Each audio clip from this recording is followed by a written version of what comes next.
ನೋಡ್ತಿದ್ದೀರಾ ಜನಸೇವಾ ಕನ್ನಡ ಟಿವಿ. ಇಂದಿನ ಮುಖ್ಯಾಂಶಗಳು. ರಾಜಭವನ ಚಲೋ, ಬಾಕಿ ಪ್ರಕರಣಗಳ ಬಗ್ಗೆ ಪರಿಶೀಲನೆ, ರಾಜ್ಯಪಾಲರ ಭರವಸೆ. ಪಠ್ಯದ ಅಂಕಗಳಿಗಿಂತ ಜೀವನದಲ್ಲಿ ಗಳಿಸುವ ಅಂಕ ಬಹಳ ಮುಖ್ಯ, ಡಾಕ್ಟರ್ ಕುಮಾರ್ ತಿಳಿಸಿದರು. ಸೌಹಾರ್ದತೆಯ ಗೌರಿ ಗಣೇಶ ಈದ್ ಮಿಲಾದ್ ಹಬ್ಬ ಆಚರಣೆ ಮಾಡೋಣ, ಡಾಕ್ಟರ್ ಕುಮಾರ್ ತಿಳಿಸಿದರು. ಕನ್ನಡ ಸಾಹಿತ್ಯ ಜಾತ್ರೆ ಸ್ಮರಣ ಸಂಚಿಕೆಯಲ್ಲಿ ಸಂಸ್ಕೃತಿ, ನೆಲ ಭಾಷೆಗೆ ಹೆಚ್ಚಿನ ಆದ್ಯತೆ, ಡಾಕ್ಟರ್ ಎಚ್.ಎಲ್. ನಾಗರಾಜು ಹೇಳಿದರು. ಕನ್ನಡ ನುಡಿ ಜಾತ್ರೆ ಪ್ರಚಾರಕ್ಕೆ ಮೊಬೈಲ್ ಆಪ್ ಬಳಕೆ, ದರ್ಶನ್ ಪುಟ್ಟಣ್ಣಯ್ಯ ತಿಳಿಸಿದರು. ಮಂಡ್ಯ ಉತ್ತಮ ಕ್ರೀಡಾಪಟುಗಳಿಗೆ ಉಜ್ವಲ ಭವಿಷ್ಯವಿದೆ, ಶಿವರಾಮೇಗೌಡ ಹೇಳಿದರು.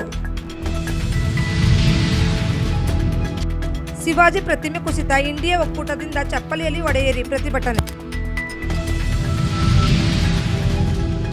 ಅಕ್ಕ ಸಮ್ಮೇಳನ, ಕನ್ನಡವೆಂಬ ಭಾವಸೇತು ವಿಶ್ವದೆಲ್ಲೆಡೆ ಬೆಸೆದಿದೆ, ಕೃಷಿ ಸಚಿವರಾದ ಚೆಲುವರಾಯಸ್ವಾಮಿ ಅಭಿಪ್ರಾಯಪಟ್ಟರು.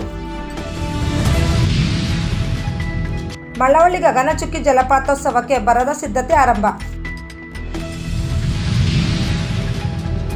ಮಂಡ್ಯದಲ್ಲಿ ನೃತ್ಯ ಸ್ಪರ್ಧೆಗಳು ಹೆಚ್ಚು ನಡೆಯಬೇಕು, ಶಾಸಕರಾದ ರವಿಕುಮಾರ್ ತಿಳಿಸಿದರು.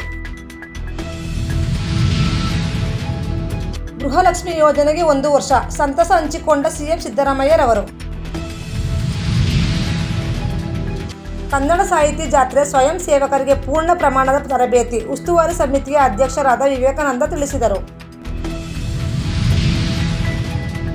ಬೆಂಗಳೂರು ರಾಗಿ ಮುದ್ದೆಯಲ್ಲೂ ಪ್ಲಾಸ್ಟಿಕ್ ಬಳಕೆ. ಬೆಂಗಳೂರು ಲೊಕೇಶನ್ಗೆ ಬರಲಿಲ್ಲ ಎಂದು ಕೊರಿಯರ್ ಬಾಯ್ನ ಬರ್ಬರ ಹತ್ಯೆ. ದೆಹಲಿ ಬ್ಯಾಗ್ನಲ್ಲಿ 6 ದಿನದ ಹೆಣ್ಣು ಮಗುವಿನ ಶವ ಪತ್ತೆ.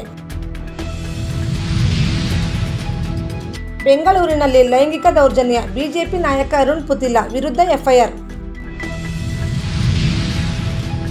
ಕೆಎಎಸ್ ಪರೀಕ್ಷೆ ಎಡವಟ್ಟು ಮರುಪರೀಕ್ಷೆ ನಡೆಸಲು ಸಿಎಂ ಸಿದ್ದರಾಮಯ್ಯ ಸೂಚನೆ ನೀಡಿದ್ದಾರೆ.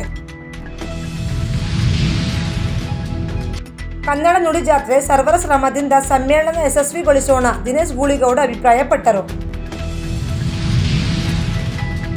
ಮಂಡ್ಯ ಗರೀಬಿ ಸೈಟಿಗಾಗಿ ಮೀಸಲಿರಿಸಿದ್ದ ಜಮೀನಿನಲ್ಲಿ ಒತ್ತುವರಿ ತೆರವಿಗೆ ಆಗ್ರಹಿಸಿ ಪ್ರತಿಭಟನೆ. ಮಂಡ್ಯ 7 ತಿಂಗಳಿಂದ ಸಿಗದ ವೇತನ, ಟಾಸ್ಕ್ ಫೋರ್ಸ್ ನೌಕರರಿಂದ ಮುಷ್ಕರ ಆರಂಭ. ಸಬ್ಸ್ಕ್ರೈಬ್ ಬಟನ್ ಮೇಲೆ ಕ್ಲಿಕ್ ಮಾಡಿ ಹಾಗೂ ನಮ್ಮ ಹೊಸ ವಿಡಿಯೋ ನೋಟಿಫಿಕೇಶನ್ಗೋಸ್ಕರ ಪಕ್ಕದಲ್ಲಿ ಕಾಣುವ ಬೆಲ್ ಬಟನ್ ಮೇಲೆ ಕ್ಲಿಕ್ ಮಾಡಿ ಹಾಗೂ ಲೈಕ್ ಮಾಡಿ, ಶೇರ್ ಮಾಡಿ, ಕಮೆಂಟ್ ಮಾಡಿ.